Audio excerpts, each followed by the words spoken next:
যুদ্ধবিরতি কার্যকরে ট্রাম্পের প্রস্তাবে হামাস রাজি হলে গাজার দায়িত্ব নেবে ইন্টারন্যাশনাল পিস বোর্ড, যার প্রধান স্বয়ং ডোনাল্ড ট্রাম্প। তার পক্ষে গাজা পুনর্গঠন সহ এই উপত্যকার বেসামরিক প্রধানের পদটি গ্রহণ করবেন সাবেক ব্রিটিশ প্রধানমন্ত্রী টনি ব্লেয়ার। আর এখানেই আপত্তি ফিলিস্তিনিদের। গাজার পরিস্থিতি সামলাতে আমেরিকা যদি ব্লেয়ারকে নিয়োগ দেয়, এর মানে হচ্ছে ইসরায়েলের দখলেই আছে গাজা। আমার মতে এটি একটি নতুন উপনিবেশবাদ। এর চেয়ে ভালো কিছু আর বলা যায় না। দুর্ভাগ্যবশত আরব নেতারাও এতে সম্মতি দিয়েছেন, আর এটাই ট্রাম্পকে বৈধতা দিয়েছে। টনি ব্লেয়ারের মতো একজন ব্যক্তি যার ইতিহাস অপরাধে ভরা, বিশেষ করে ইরাকি জনগণের বিরুদ্ধে, এরপরও সে রাজনীতি ছাড়েননি, বরং পর্দার আড়ালে ভূমিকা পালন করেছে। এই ধরনের মানুষ যারা মধ্যপ্রাচ্যের সংকট থেকে লাভবান হয়, তারা কোনোভাবেই গ্রহণযোগ্য নয়।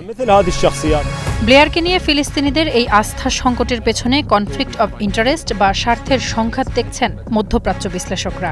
ব্লেয়ারের ভূমিকা এখানে কতটা যৌক্তিক তা নিয়েও প্রশ্ন তুলেছেন বিশ্লেষকরা। মনে করা হচ্ছে ব্লেয়ার নিজেই এই পদটির জন্য আবেদন করেছেন, আর ট্রাম্প তাতে সায় দিয়েছেন।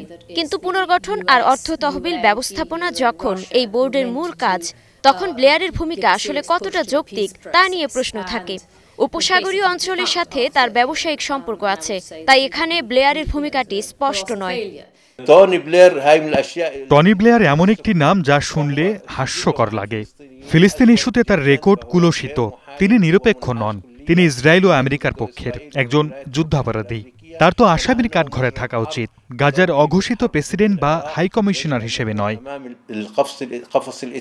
2003 সালে সাবেক মার্কিন প্রেসিডেন্ট জর্জ বুশের সাথে সুর মিলিয়ে ব্রিটিশ সেনাদের ইরাক রণাঙ্গনে নিয়ে যান ব্লেয়ার। 2014 সালে মধ্যপ্রাচ্যের বিশেষ দূত হিসেবে গাজা ইস্যুতে কূটনৈতিক ভূমিকাও পালন করেন, যদিও তার দুতিয়ালি একবারের জন্যও ইসরায়েলি আগ্রাসনের হ্রাস টানতে পারেনি।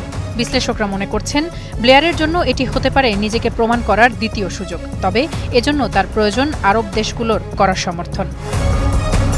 তাসফিয়া তামান্না, স্টার নিউজ।